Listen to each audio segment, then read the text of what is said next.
नमस्कार दोस्तों, DN education अड्डा में आपका स्वागत है। आज एक बहुत ही महत्वपूर्ण टॉपिक जिनका नाम है राष्ट्रीय ध्वज। जिनका नाम क्या है? राष्ट्रीय ध्वज। इनसे रिलेटेड जितने भी प्रश्न प्रतियोगिता परीक्षा में पूछा जाता है उनको हम एक एक करके एकदम शांति से देखेंगे। आइए तो फिर जानते हैं राष्ट्रीय ध्वज। ठीक, देखिए राष्ट्रीय ध्वज। ठीक, देखिएगा, भारत का राष्ट्रीय ध्वज तिरंगा है। भारत का राष्ट्रीय ध्वज तिरंगा है। ठीक, देखिए भारत का राष्ट्रीय ध्वज क्या है? तिरंगा है। देखिए जेपी कृपलानी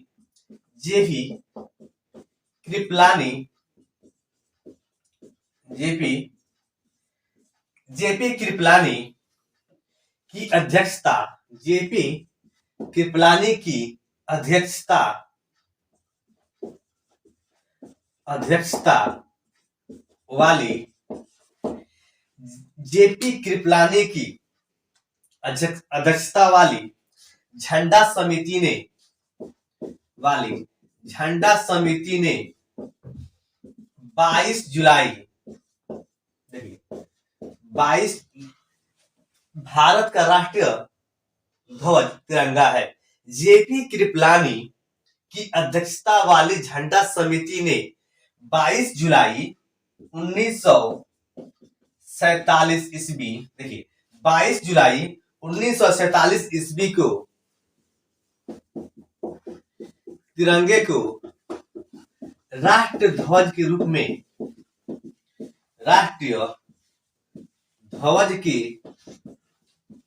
में अपनाया था। एक बार आइए फिर से देखते हैं, देखेंगे आप फिर से। भारत का राष्ट्रीय ध्वज क्या है? तिरंगा है। जेपी कृपलानी की अध्यक्षता वाली झंडा समिति ने 22 जुलाई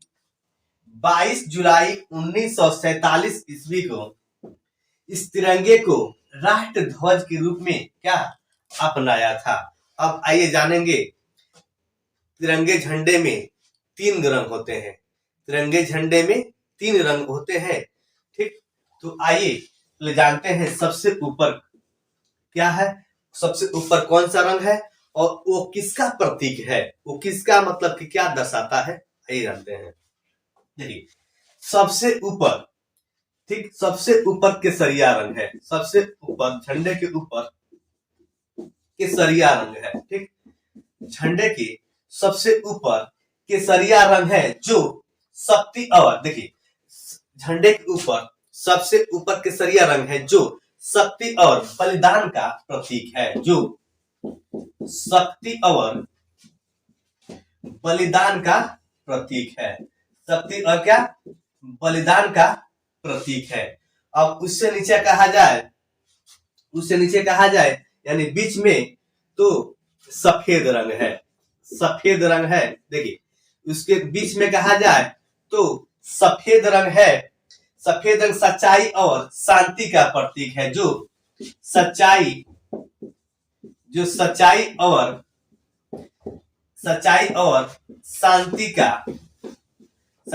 शांति का प्रतीक है। ठीक, आगे देखेंगे। अब देखेंगे इसमें एक नीले रंग का एक चक्र होता है। इसमें एक नीले रंग का चक्र होता है। इसमें नीले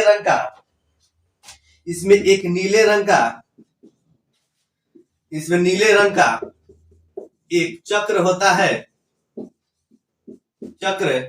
होता है जिसमें 24 तिलियां होती है। जिसमें 24 तिलियां होती है।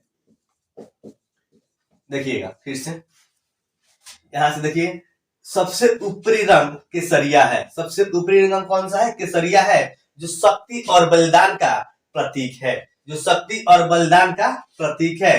बीच में कहा जाए तो सफेद, यानी बीच में कहा जाए तो कौन सा रंग है? सफेद, जो सच्चाई और शांति का प्रतीक है, जो क्या है, सच्चाई और शांति का प्रतीक है। और इसके बीच में नीले रंग का एक चक्र है जिसमें 24 तिलिया है, जो निरंतर प्रगति का सूचक है, जो निरंतर प्रगति का सूचक है, प्रगति का सूचक है। अब देखिए ये क्या है, जिसमें 24 तिलिया है। ठीक, ये प्रश्न आता है कि तिरंगे झंडे में तिरंगे झंडे के चक्र में कितनी तिलिया होती है, तो आपको बताना है 24 तिलिया होती है। किसका प्रतीक है, तो निरंतर प्रगति का प्रतीक है। ठीक, किसका सूचक है, तो प्रगति का प्रतीक है, प्रगति का सूचक है।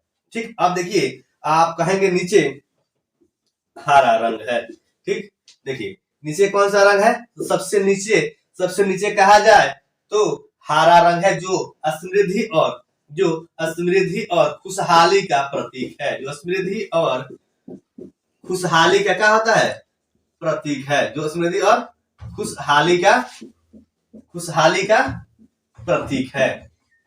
देखेंगे। ठीक, अब देखिए ये भी प्रश्न पूछता है आगे सबसे ऊपर कौन सा रंग है, तो केसरिया, बीच में कौन सा रंग है, सफेद। अब सबसे नीचे कौन सा रंग है, तो हरा रंग है। ठीक, अब देखेंगे झंडा की लंबाई और चौड़ाई। देखेंगे झंडा की लंबाई और चौड़ाई का अनुपात, प्रश्न आता है अभी झंडे की लंबाई एवं चौड़ाई का अनुपात, झंडे की लंबाई एवं चौड़ाई का अनुपात। ठीक, देखेंगे झंडे की लंबाई एवं चौड़ाई का अनुपात, देखेंगे झंडे की लंबाई और चौड़ाई का अनुपात 3:2 होता है, 3:2 होता है। अब आगे इससे देखेंगे, देखिए झंडे के डिजाइन, देखिए यहाँ पे झंडे की डिजाइन किसने किया था, देखिए झंडे की डिजाइन भिकाजी कामा क्रांतिकारी माता के नाम से, उनको क्रांतिकारी माता के नाम से जाना जाता था, उन्होंने झंडे की डिजाइन किया था। झंडे का डिजाइन किसने किया था, तो देखिए झंडे के डिजाइन ठीक, मैडम भिकाजी कामा ने की थी, जिनके क्रांतिकारी माता के नाम से, मैडम भिकाजी कामा जो क्रांतिकारी थी, उनका क्रांतिकारी माता के नाम से जाना जाता था। देखिए उनका क्रांतिकारी माता के नाम से जाना जाता था। आगे कहा जाए भारतीय ध्वज संहिता, भारतीय ध्वज संहिता 2002 के अंतर्गत, 2002 के अंतर्गत,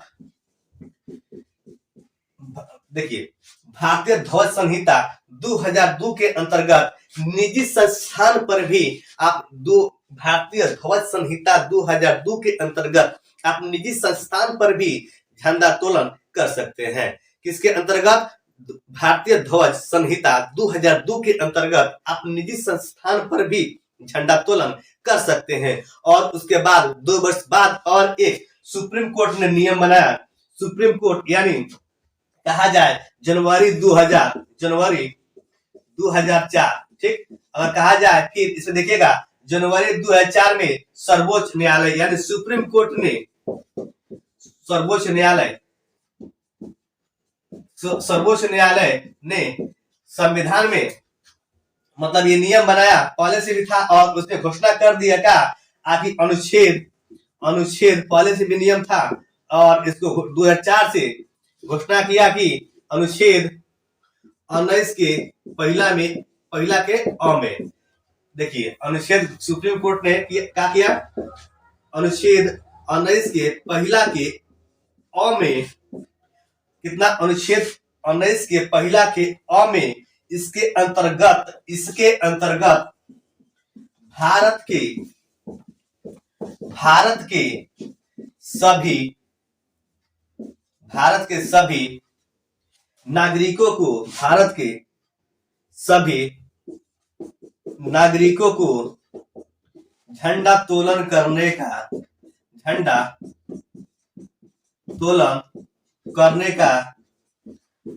का अधिकार है। ठीक, यहां देखेंगे यहाँ देखेंगे भारतीय ध्वज संहिता 2002 के अंतर्गत, ठीक, ये निजी संस्थान पर भी क्या झंडा तोलन हम लोग कर सकते हैं, लेकिन उसके ठीक 2 वर्ष के बाद ये भी लागू कर दिया गया क्या, आकि सर्वोच्च न्यायालय 2004 में किया गया, आकि अनुच्छेद 19 के पहला के अ के अंतर्गत इसे भारत के सभी नागरिकों के लिए झंडा तोलन मतलब करने का क्या है, उनका मौलिक अधिकार है, मूल अधिकार करने का अधिकार है, मूल अधिकार है। उसके बाद कहा जाए आखिर राष्ट्रीय ध्वज को, देखिए राष्ट्रीय ध्वज को राष्ट्रीय शोक के समय, राष्ट्रीय ध्वज को राष्ट्रीय शोक के समय झंडे को झुका दिया जाता है।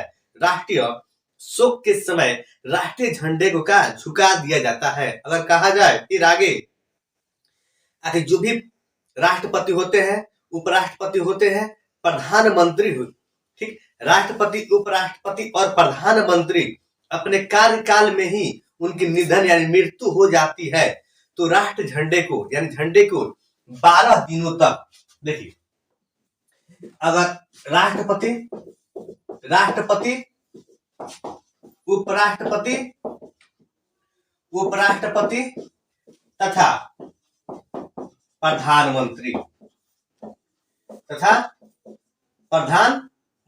देखिए राष्ट्रपति, उपराष्ट्रपति तथा प्रधानमंत्री जो वर्तमान में होते हैं, उनके मृत्यु यानी निधन हो जाती है, निधन हो जाती है, तो निधन हो जाने के बाद 12 दिनों तक, निधन हो जाने के बाद 12 दिनों तक झंडा झुकाकर रखा जाता है। राष्ट्रीय ध्वज क्या होता है, 12 दिनों तक झंडा झुकाकर रखा जाता है। अगर वही कहा जाए जिनकी राष्ट्रपति, उपराष्ट्रपति और प्रधानमंत्री, राष्ट्रपति, उपराष्ट्रपति और प्रधानमंत्री जिनकी कार्यकाल समाप्त हो चुका है, यानी कहा जाए आखिर पूर्व राष्ट्रपति और कहा जाए पूर्व राष्ट्रपति, अगर फिर वही कहा जाए आखिर पूर्व क्या कहा जाए, उपराष्ट्रपति, पूर्व उपराष्ट्रपति तथा पूर्व प्रधानमंत्री की मृत्यु हो जाती है, तो उनके लिए 7 दिनों के लिए क्या राष्ट्रीय ध्वज यानी झंडा झुकाकर 7 दिनों के लिए राष्ट्रीय ध्वज यानी झंडा झुकाकर रखा जाता है। ठीक, अब आगे कहा जाए देखिए प्रसिद्ध झंडा गीत, ये प्रसिद्ध झंडा गीत, झंडा ऊंचा रहे हमारा, प्रसिद्ध झंडा गीत, झंडा ऊंचा रहे हमारा। ठीक, क्या है ये प्रसिद्ध झंडा गीत, झंडा ऊंचा रहे हमारा, ये श्यामलाल, देखिए श्यामलाल प्रसाद गुप्त ने लिखे थे। इनके रचयिता कौन थे? झंडा ऊंचा रहे हमारा, ये गीत के लेखक कौन है? तो श्री श्यामलाल प्रसाद गुप्त ने लिखे थे।